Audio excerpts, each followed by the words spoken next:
Hey, this is Les, and here we are with another MurphNews show. And I'm I lost the coin toss, so I got to be the host. So yeah, I got some news for you. But first, we got to do the sponsorship thing. So I'll see if I can rustle up someone to do that.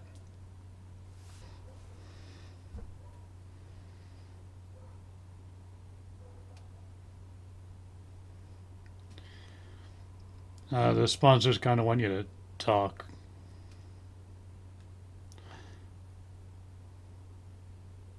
Tennis,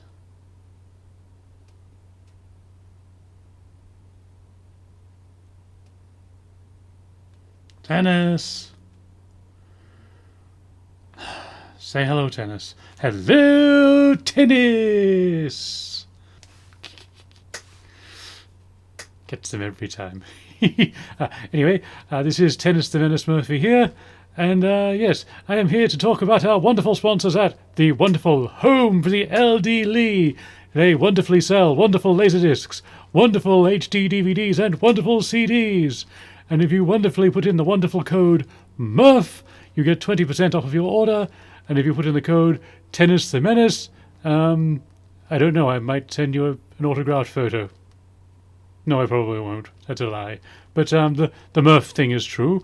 And yes, they sell lots of wonderful films and wonderful music as well. They're really wonderful. So go check them out. Home for the LD Lee, the kings of laserdiscs.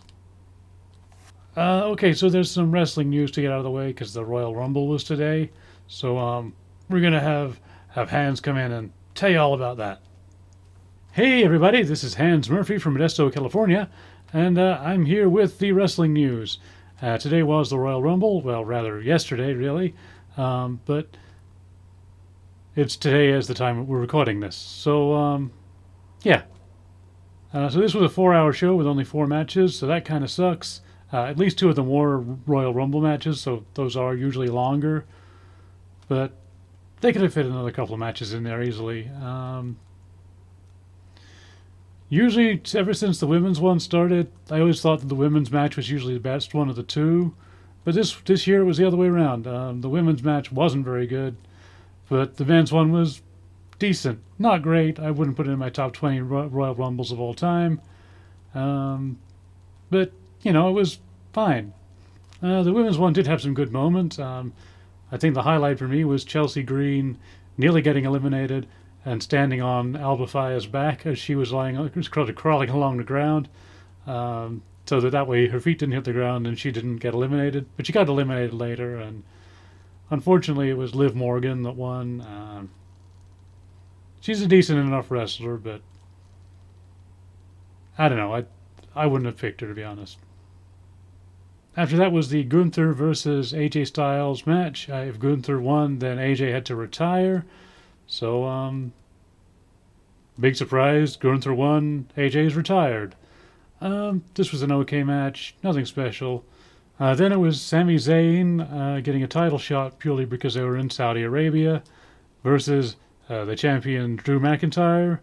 This match was better than I expected. I think Drew was great. I'm still not sold on Sami Zayn.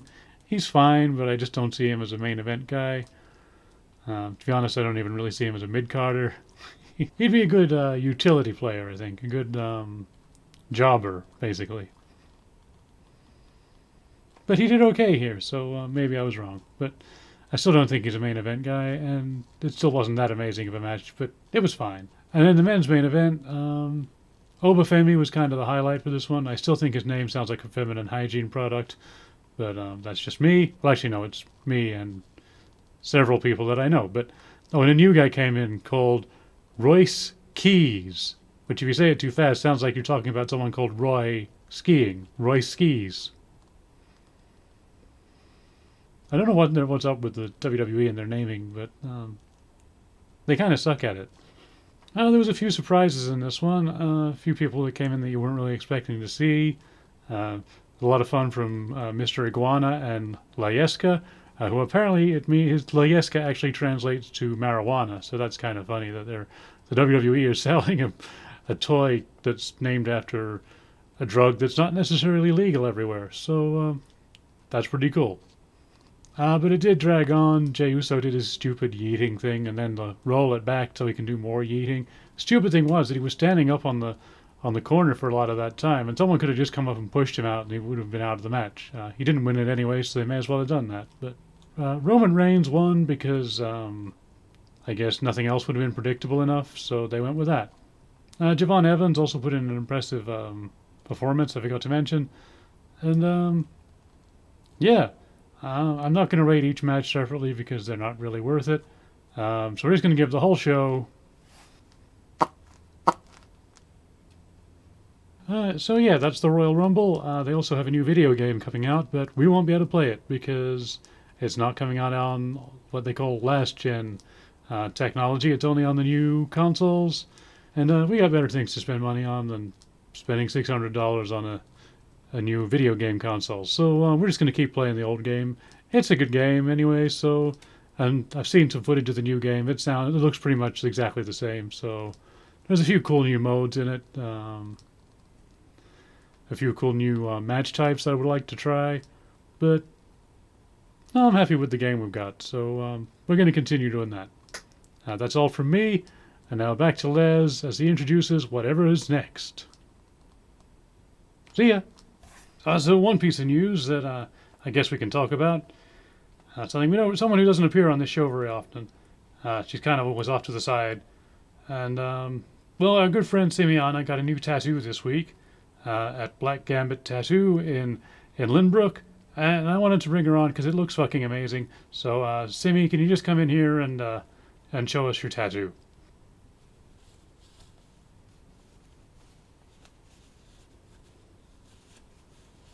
So, yeah, thanks to the great tattoo artist Ian Mara for doing that. Yeah, we love it. She loves it. Pretty much everyone who's seen it loves it. So, yeah. Of course, the biggest news of this week has been the arrival of another Murphy. That's right, another one of our family members was found and sent here to Murph Manor. So I'm going to turn it over to them. They can introduce themselves. I am Saran Murphy. I was found in Thailand, where I have been studying Buddhism for the past 20 years. Before that, I was in India studying transcendental meditation. Before that, I was in Thailand again. More Buddhism. And before that, I was born in Japan. I am a very spiritual gorilla. I have seen beyond. This is why I am beyond gender. I am neither male nor female. I have seen beyond time. I have seen beyond reality. I can usually be found over on the couch there, meditating since my arrival. Before that, I was meditating in other places. I also have an interest in the martial arts. This is something that was sort of passed on to me by the Dalai Lama after discovering his interest in boxing. I took up kickboxing, and so this is something that I do just with a sparring partner to get out any aggression that I may have. I am a very calm gorilla, very relaxed. Now, you'll excuse me, I have meditating to do.